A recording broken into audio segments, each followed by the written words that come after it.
Assalamualaikum warahmatullahi wabarakatuh. Hello guys, let me introduce myself. My name is Anissa Yulia. I am from class Management 22E, NPM 2241047. This is my presentation about business feasibility studies. Di sini saya akan menjelaskan tentang materi studi kelayakan bisnis. Studi kelayakan bisnis sendiri yaitu mempelajari tentang layak atau tidaknya bisnis yang nanti akan kita jalani atau kita kembangkan ke depannya. Sedangkan kelayakan sendiri artinya yaitu dilakukannya bisnis tersebut bermanfaat ataupun tidak bagi kita. Lalu selanjutnya, studi kelayakan bisnis sendiri menurut Thomson 2005 yaitu adalah proses untuk mengidentifikasi suatu masalah dan peluang, menentukan tujuan dan juga mendeskripsikan situasi dan mendefinisikan hasil kesuksesan dan menilai besarnya biaya dan manfaat dikaitkan dari beberapa bisnis yang akan kita jalankan.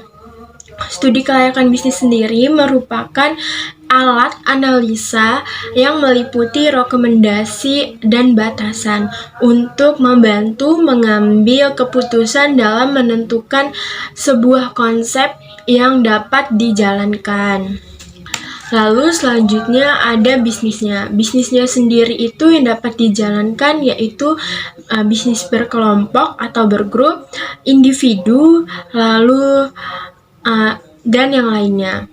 Lalu selanjutnya ada manfaat dari memperoleh atau membuat bisnis yaitu kita bermanfaat nantinya yaitu mendapat keuntungan, yaitu membuka peluang lapangan pekerjaan, manfaat ekonominya, menambah jumlah barang dan jasa, meningkatkan mutu produk yang ada, meningkatkan devisa apabila melakukan ekspor, dan menghemat devisa dengan memproduksi dan konsumsi barang dalam negeri. Lalu tujuan studi kelayakan bisnis sendiri yaitu secara umum tujuannya untuk menyusun mencari jawaban atas pertanyaan-pertanyaan. Contoh pertanyaannya itu adalah apakah produk yang ditawarkan marketable atau tidak. Lalu ada dari sisi produk, apakah secara teknis dapat dilakukan dan sustainable, dan yang terakhir dari sudut pandang manajemen, apakah bisnis tersebut efektif dan efisien. Selanjutnya yaitu ada tujuan studi kelayakan bisnis. Yang pertama untuk menghindari resiko kerugian, yang kedua untuk memperoleh perencanaan, yang ketiga mempermudah pelaksanaan pekerjaan, yang keempat mempermudah pengawasan, dan yang kelima mempermudah pengendalian. Lalu ada faktor-faktor yang mempengaruhi kegagalan dalam usaha, yaitu ada data atau informasi yang tidak lengkap, tidak teliti, tidak melakukan perhitungan dalam membuat bisnis terlebih dahulu, pelaksanaan pekerjaan yang salah, kondisi lingkungan, dan juga unsur sengaja, yaitu tidak niat untuk membuka bisnis. Selanjutnya ada aspek-aspek penilaian bisnis, yaitu ada pasar, konsumen, dan produsen, dan juga pemasarannya. Ada teknik dan teknologi, ada manajemen dan operasi, ada keuangan, ekonomi dan sosial, ada legal, dan terakhir ada dampak lingkungan hidup. Selanjutnya yaitu adalah aspek penilaian dari bisnis. Aspek penilaian bisnis sendiri adalah komponen-komponen yang dievaluasi untuk menentukan nilai suatu bisnis. Berikut ini adalah beberapa aspek penilaian yang umumnya dapat dipertimbangkan. Yang pertama ada keuangan. Keuangan ini meliputi pendapatan, laba bersih, laba kotor, arus kas, rasio keuangan, ataupun aspek-aspek lainnya yang terkait. Yang kedua yaitu ada pasar. Pasar ini meliputi kita menganalisis pasar terlebih dahulu, potensi pertumbuhannya, pangsa pasarnya, ataupun konsumennya, dan bagaimana perubahan kinerja dalam konteks persaingan industri tersebut. Lalu yang ketiga ada manajemen. Manajemen ini adalah mengevaluasi kemampuan manajemen untuk dapat mengelola perusahaan dengan efisien dan juga efektif, termasuk juga dengan keahliannya, pengalaman, dan juga rencana pengembangan bisnis. Yang keempat adalah produk atau layanannya. Evaluasi produk atau layanan yang ditawarkan serta kualitasnya, diferensinya dari pesaing dapat berpotensi untuk menghasilkan pendapatan yang lebih maju lagi di masa depan.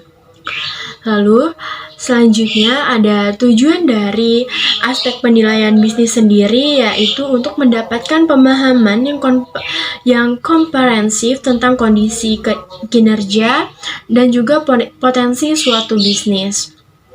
Dalam tujuan ini kita dapat menilai kesehatan keuangan, yaitu kita selalu mengidentifikasi kesehatan keuangan perusahaan termasuk pendapatannya, laba bersihnya, arus kas, dan lainnya. Dan juga dari tujuannya ini kita dapat mengukur kinerja bisnisnya dan mengidentifikasi potensi pertumbuhannya, seperti kita nanti melakukan ekspansi pasar dengan pengembangan produk atau layanan baru atau strategi lainnya. Lalu kita juga dapat memenuhi persyaratan regulasi, yaitu dengan memastikan bahwa perusahaan atau bisnis yang kita jalani itu mematuhi persyaratan regulasi yang relevan dan memahami dampaknya terhadap operasi bisnis. Lalu ada faktor yang mempengaruhi aspek bisnis itu, yaitu ada faktor keuangannya. Kita selalu memantau keuangannya, terus kita juga pasarnya, terus produknya, manajemennya, teknologi dan inovasinya, operasionalnya, dan lain sebagainya. Selanjutnya ada tahapan studi kelayakan bisnis, yaitu proses yang terdiri dari langkah-langkah mengevaluasi potensi keberhasilan suatu bisnis ataupun sebuah usaha.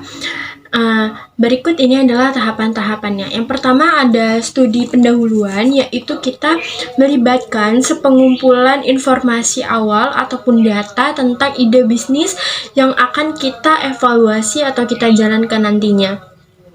Ini termasuk analisis awal tentang kebutuhan pasar, potensi pelanggan, pesaing, serta faktor-faktor yang dapat mempengaruhi keberhasilan suatu bisnis. Yang kedua, ada studi pasarnya, melakukan penelitian pasar untuk memahami ukuran pasar potensial, tren pasar, perilaku konsumen, preferensi, dan kebutuhan pelanggan yang mungkin dapat dilayani oleh bisnis yang nantinya akan kita usulkan atau kita jalani. Yang ketiga ada studi teknis. Studi teknis ini yaitu adalah mengevaluasi aspek-aspek dari suatu bisnis kita, termasuk infrastruktur yang diperlukan, teknologi yang digunakan, sumber daya manusia yang diperlukan, serta proses produksi ataupun layanannya. Yang keempat, ada studi keuangannya. Studi keuangan ini adalah menganalisis keuangan untuk mengevaluasi kelayakan bisnis dari proyek ataupun bisnis kita. Ini melibatkan proyek pendapatan, biaya, arus kas, dan pembuatan neraca keuangannya. Yang kelima yaitu studi organisasi dan manajemen. Studi ini mengevaluasi struktur organisasi yang dibutuhkan untuk mengelola bisnis yang lebih efektif lagi, pembagian tugasnya, tanggung jawabnya, manajemen resikonya, dan sistem pengendalian internalnya. Yang keenam, ada studi hukum dan juga regulasi. Memeriksa aspek hukum ini, kita juga dapat meregulasi yang terkait dengan bisnis kita yang akan nantinya diusulkan atau dibuat, termasuk dengan perizinan yang diperlukan, persyaratan perpajakan, peraturan lingkungan, dan ketentuan lainnya. Yang ketujuh ada studi lingkungan. Studi ini yaitu menilai dampak lingkungan dari usaha atau bisnis yang akan kita jalani nantinya, termasuk potensi dampak positif dan juga dampak negatifnya terhadap lingkungan dan upaya untuk mengimitasi dampak tersebut. Nah, yang kedelapan ada analisis resikonya, mengidentifikasi dan mengevaluasi resiko-resiko yang terkait dengan proyek atau usaha bisnis kita, serta mengembangkan strategi untuk mengelola dan mengurangi resiko yang ada. Yang kesembilan yaitu penilaian keseluruhan. Penilaian ini merangkum temuan dari semua studi yang kita lakukan untuk membuat penilaian keseluruhan tentang kelayakan bisnis kita. Nah, ini mencangkup evaluasi potensi keuntungan, resiko, dan dampak terhadap berbagai bisnis yang kita jalani ini termasuk relevan ataupun tidak. Dan yang terakhir, ke-10, pembuatan laporan kelayakan. Laporan ini menyusun sebuah laporan resmi yang berisi hasil dari studi kelayakan bisnis, termasuk rekomendasi tentang apakah proyek atau usaha bisnis ini termasuk layak untuk dilanjutkan ataupun tidak. Nah, tahapan-tahapan ini membantu dalam pengembalian keputusan yang terinformasi tentang apakah suatu bisnis kita nantinya memiliki potensi untuk berhasil atau memberikan nilai tambah yang signifikan. Thank you. I apologize if there are any word errors in the speech and presentation I deliver. Wassalamualaikum warahmatullahi wabarakatuh.